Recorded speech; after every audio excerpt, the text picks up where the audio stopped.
இப்ப சமீபத்துல என்ன தெரியுமா சொல்றாரு, பால் டாயில் குடிச்சிட்டு போறான்னு பேசிட்டே இருக்கிறாரு. இனிமே அவர் எடப்பாடி பழனிசாமி இல்ல, பால் டாயில் பழனிசாமி. திரு உதயநிதி அவர்கள் ஒரு பொதுக்கூட்டத்தில் பேசும்போது அவர் ஒரு விமர்சனத்தை என் மீது வச்சிருக்காரு. நான் சில கூட்டத்தில் போய் பேசினேன். நம்ம கட்சி நிர்வாகிகள் சொன்னதுதான் நான் சொன்னேன். பால் டாயில் குடித்தவங்க எல்லாம் பஞ்சு டைலாக் பேசுன்னு சொன்னேன். பால் டாயில் குடித்தவங்க எல்லாம் இவருக்கு ஏங்க கோவம் வருது? யாரையாவது பெயர் சொல்லி சொன்னா? எங்கேயுமே பெயரை குறிப்பிட்டு சொல்லல. அப்போ இவருக்கு ஏன் கோவம் வருது? எங்க அப்பா குதிரைக்குள்ள என்ன அவரே சொல்லிட்டார், அவரே உண்மையை ஒத்துக்கிட்டார்.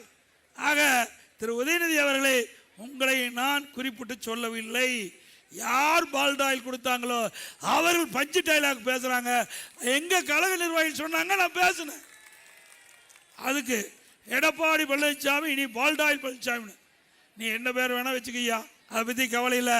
ஆனா இப்பொழுது ஒரு உண்மை தெரிஞ்சு போச்சு, பால் டாயில் குடிச்சவங்க யார் என்று இப்ப தெளிவாக்கப்பட்டு விட்டது.